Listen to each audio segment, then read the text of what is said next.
कर दिए।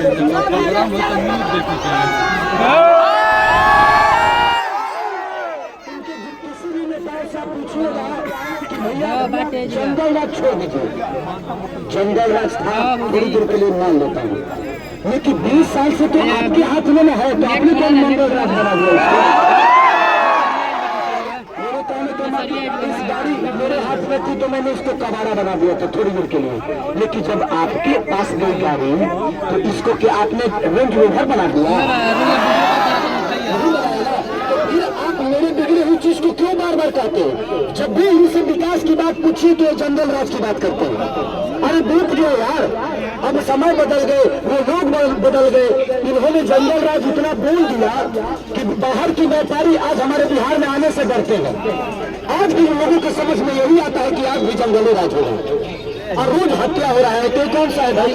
रोज हत्या हो रहा है, मर्डर हो रहा है, अपहरण हो रहा है, लोगों को मार दिया जाता है। लॉ ऑर्डर इतना खराब है, मैं दुनिया की बात ही करने नहीं आ रहा हूँ। दिनेश भैया मैंने आज एक बात बोली थी आज से 5 साल पहले, जब मेरा बेटे का 2.5 साल पे मुंडन था तो मैं रांची में था।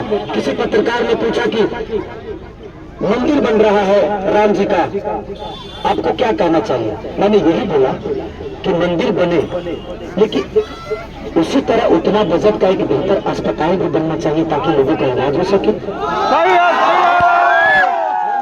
मंदिर बने, लेकिन उसी जगह पे एक बेहतर अगर कॉलेज यूनिवर्सिटी बन जाता तो शायद हमारे बच्चों का भविष्य तय हो सकता था। सही बात है, सही बात है।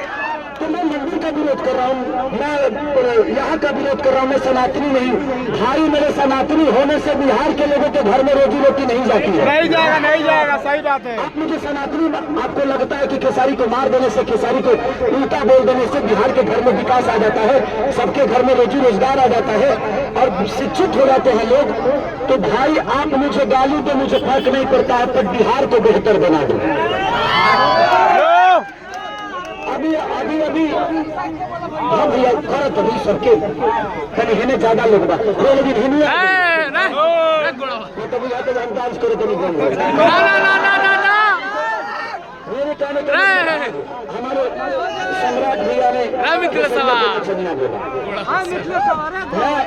नाचता हूँ, इसका स्वीकार है, लेकिन मेरे नाचने की वजह से बिहार की व्यवस्था खराब तो नहीं होगी। मेरे गाने की वजह से यहाँ पे प्रॉब्लम नहीं हो रहा है ना? बच्चों की पढ़ाई मेरे गाने की वजह से उनकी नहीं। दिनेश भैया मेरे को मुल्ला बोल रहा है।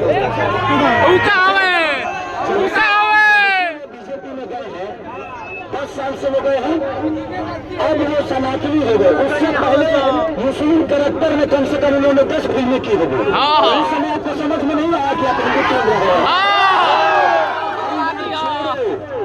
हमारे गांव में भी मुस्लिम भाई है, हम तो आज तक नहीं लड़े जितना नेता हमें लड़ा दिए।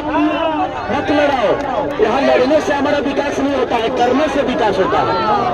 दिनेश भैया का कहना है कि यार हम भी सांसद बने, हम तो कहीं नहीं कर पाए, तो तू विधायक बन के क्या कर लेगा? करने वालों के लिए ना भाई, आपको तो प्रधानमंत्री भी बना दिया जाएगा तो आप कुछ नहीं करोगे।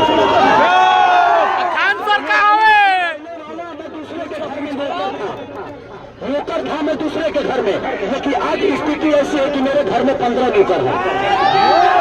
तो मैं जब अपने आप को बड़ा कर सकता हूं तो क्या मैं अपने बिहार को बड़ा नहीं कर सकता? जिम्मेदारी अगर आपके पास है तो आप बड़ा करके दिखाओ। एक जिम्मेदार व्यक्ति की तरह लोगों के विश्वास में आओ और लोगों का आशीर्वाद। आपको कहीं वोट मांगने की जरूरत नहीं है।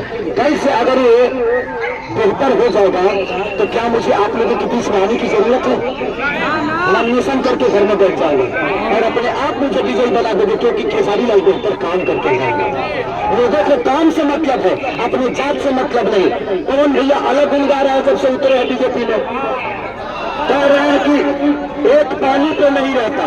सही बात है, एक पानी पे नहीं रहता है, बट एक टीवी पे रहता है।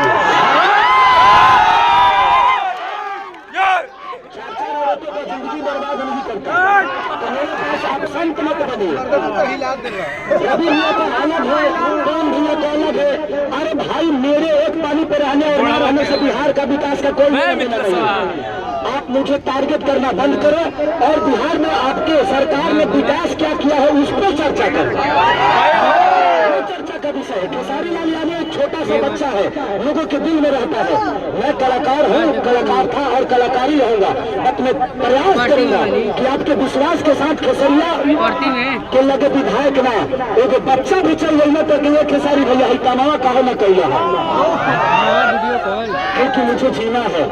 आप किसी भी माध्यम से खेसारी को कॉल कर सकते हैं, वो जितने नेता हैं इनका कोई चेहरा नहीं है। अब सब जना कहते हैं कि हम के सांसद है, सांसद है, मोदी जी के नामों पर सब जना दी जब अपना नामों पर दूसरा जगह सलवार के दिखाओ, पता चल तो क्षमता पता चले कि आप कितने कैपेबल है। कल एक न्यूज लेकर आता रवि लेकर रहे कि गोरखपुर स्पेन की तरह दिखने लगा। अरे बाबा मैंने चुनाव बिहार में बा, चुनाव बिहार में बा, विकास बिहार के चाहिए और गोरखपुर के स्पेन बताए में लगल बा। वोट आपको बिहार से लेना है और गोरखपुर के स्पेन बता रहे हैं। समोसा वाला हो, कहेंगे आप सबसे समोसा वाला 20 साल हमने चाचा को दिया ना, 5 साल भतीजा को देते हैं। अगर भतीजा भी बेहतर काम नहीं करेंगे तो भतीजा को भी हम लोग हटा देंगे। पार्टी की तरह नहीं, इस राज्य का बेटा होने के कारण, एक जिम्मेदार व्यक्ति होने के कारण ये बात बोल रहा हूँ। अगर मैं पार्टी का होता तो शायद ये बातें मैं नहीं बोलता। मैं आपसे झूठे वादा नहीं कर रहा हूँ।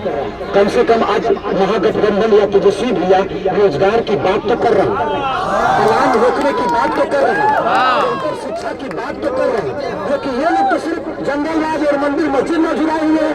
यार आज 15-20 साल से सिर्फ मैं जंगल राज और मंदिर मस्जिद सुन रहा हूँ। आप हमें रोजगार कब बताओगे जो आपने रोजगार क्या दिया, क्या कॉलेज दिया, क्या अस्पताल दिया? तो मैं यहाँ पे आप सबसे यही अपील करने आया हूँ कि जिंदगी में अपॉर्चुनिटी फिर 5 साल बाद आएगी। ऐसा ना हो कि आपको अफसोस हो जाए। कम से कम एक तेजस्वी भैया को मौका दे देने के बाद आपको लगेगा ना कि नहीं यार हमने गलत जगह वोट डाला कि सही जगह। तो एक मौका देने में क्या जाता है, तो मौका देंगे ना हम सब। तो 6 तारीख को वोटिंग है, हमारा नाम शत्रुघ्न है उसमें। हमारे नाम हम भूल गए, मैंने क्या करूँ। और 2 नंबर पे आपके भाई का चुनाव लालटेन था। हम देखिए जीत तो हम उसी दिन गए थे जिस दिन नॉमिनेशन कराए थे।